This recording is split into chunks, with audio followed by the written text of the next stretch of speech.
136 gram 10% kaliy gidroksid eritmasi 4 faraday tok bilan elektroliz qilinganda necha foizli eritma hosil bo'ladi?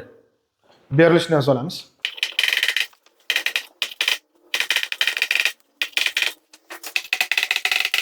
Demak, kaliy gidroksid eritmasi berilgan ekan. Mana kaliy gidroksid eritmasi bo'lgandan keyin suv ham bo'ladi.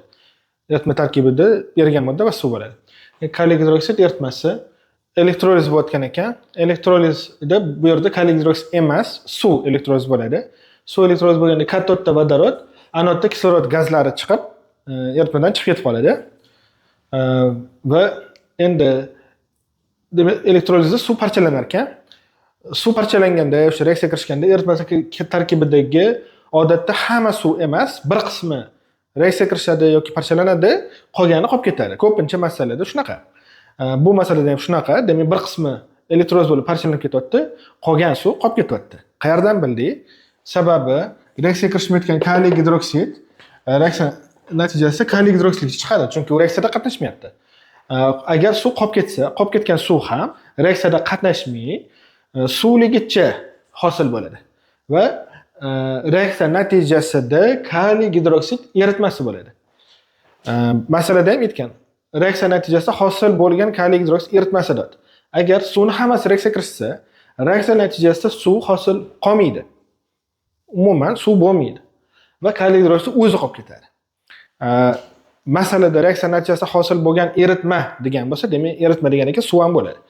Suv qolib ketgan va kaliy gidroksid bilan birgalikda hosil bo'lgan eritmani hosil qilyapti.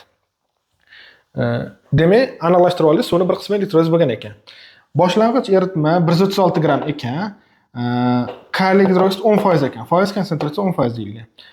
Faraday 4 faraday ekan. Topish kerak hosil bo'lgan eritmani foiz konsentratsiyasi, ya'ni kaliy gidroksidni foiz konsentratsiyasini topish kerak. 4 faraday elektroliz bo'lgan moddaga tegishli, elektrolizda qatnashgan moddaga. Bu yerda suv elektrolizda qatnashyapti, reaksiyaga kirishyapti. Demak, shunga tegishli. Molini topib olamiz faraday orqali. Demak, mol topish uchun faradayni ekvivalent mahrajga bo'linadi. Faraday 4 faraday mana. Ekvivalent mahraj topish uchun valentlikni indeksi ko'paytiriladi. Demak, suvda topib ko'ramiz. Vodorodda valentligi 1, indeksi 2. 1 kare 2 2 yoki kislorod orqali topamiz. Valentligi 2. 2 kare indeksida sharti yo'q. 2 kare demak 1. 2 kare 1 2. Demak, vodorod orqali topamizmi, kislorod orqali topamizmi? Suvni ekvivalent mahraji 2 ekan. 4 ni 2 ga bo'lamiz. 2 mol. Demak, reaksiyaga kirishgan elektroliz bo'lgan suv 2 mol ekan. Uni massasini topamiz. Demak, massani topish bo'lmasa, molni molar massaga ko'paytiramiz. Molimiz 2 mol. Molar massa demak, Mendeleyev jadvali orqali topiladi. Vodorod 1, ikkitasi 2, kislorod 16. 2 ga 16 18. Demak, 18 ekan. 2 kare 18 36 gram suv. 36 gram suv elektroliz bo'lib gazga aylanib chiqib ketibdi. Ya'ni eritmada 36 gram suv elektroliz bo'lib chiqib ketibdi. 36 gram yo'qotibdi eritma.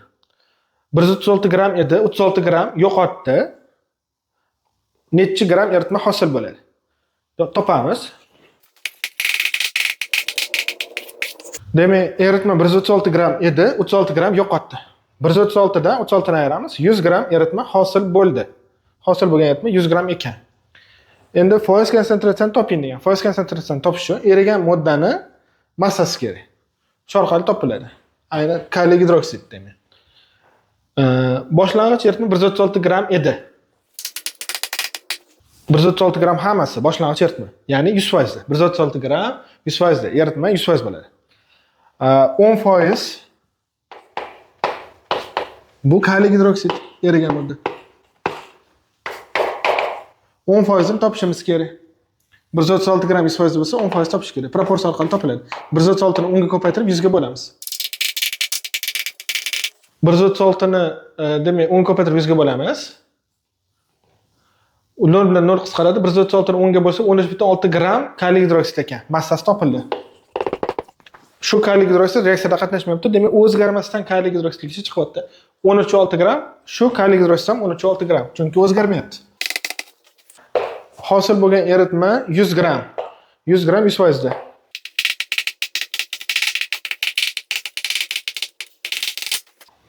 100 gram hosil bo'lgan eritma 100% da bo'lsa, erigan modda kaliy gidroksid 13.6 gram x%, necha foizni topish kerak x? Proporsiya orqali 13.6 ni 100 ga ko'paytirib 100 ga bo'lamiz. 13.6 ni 100 ga ko'paytirib 100 ga bo'lamiz. 100 bilan 100 qisqarib ketadi. 13.6 ni o'zi. 13.6% kaliy gidroksid. Demak, erigan hosil bo'lgan eritmani foiz konsentratsiyasi kaliy gidroksidga 13.6%. To'g'ri javob A varianti.